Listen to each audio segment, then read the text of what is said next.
everybody, this is Ryan doing another quick review on my 2020 Alfa Romeo Giulia TI Sport. Let's just warm this bad boy up here, a couple presses there.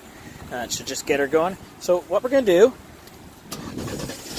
is today we're going to talk about, let's open her up, the Android Auto. Okay, so I've had a lot of people ask about this, how Android Auto works. Let me get my reflection out of here. So when you go in system, if you go down to settings, in settings at the bottom is the infotainment, and then we go all the way down to Android Auto. Some people have asked, does it have Android Auto? It's right there. Now all this does is toggle it on or off with the auto. So when I get in the car, my cell phone, because I've set it up with the Bluetooth, will automatically recognize. But you can't have it set up unless you've plugged it in. So there's two ways to do that. You can plug it in there, or of course you can plug it in down here. Now I've got this neat little aftermarket thing I got on eBay, but down there, see? So you can plug it into the USBs there, or again you can plug up here. So we're going to plug this in, and what we're going to do is we're going to see right away, even if I'm at the home screen, okay, it's going to go. I'm plugging it into my phone as we speak.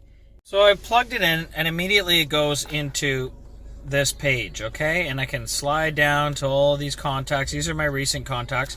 But if I press down, okay, it'll toggle. I'm going to go back up. So I press down, and it toggles right to this kind of lower bar here. And from there, I can go into things. Okay, so let's go into sound. There's Google Play Music, of course, and podcasts.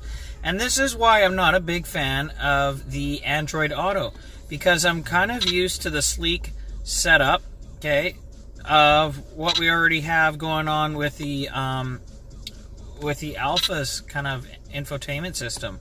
I know that it's got Google Maps, so we can go into the maps, but it's a little laggy, and of course this is going to be running off the data off my and look, someone's walked in front, so that cuts off.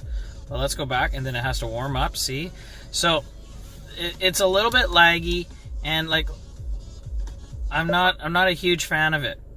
See, now I've pressed down on it, okay, and it can do of course okay Google, and you know, Android Assistant and all that stuff, Google Assistant, but see, it's just, I'm not a big fan of it. My Mazda has this too. This is the phone calls. This is the home button. And the home is kind of boring. It's a little bit blah. And that's it for the screen. So, you know, I unplug it and I get this kind of sleeker look. I'm a bigger fan of this. It's just my thoughts, you guys. I mean, I just want to do a little bit of a video on this. I could have gone way into more depth, but this is about as simple as an Android Auto video as you're going to get. People ask if it has it. It does.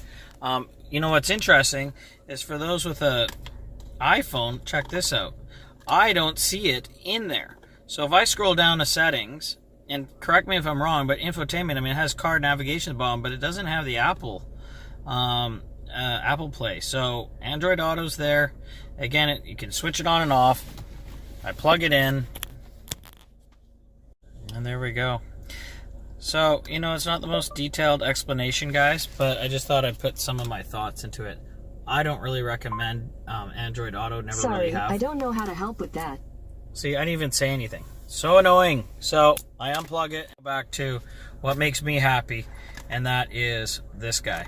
I really think that the infotainment setup is actually pretty good with this car. If I want to go into my media, and it quickly loads whatever that I have had, you know, on my stick that's in the car. So it's great. It's perfect. So there you go, guys. Don't forget to subscribe.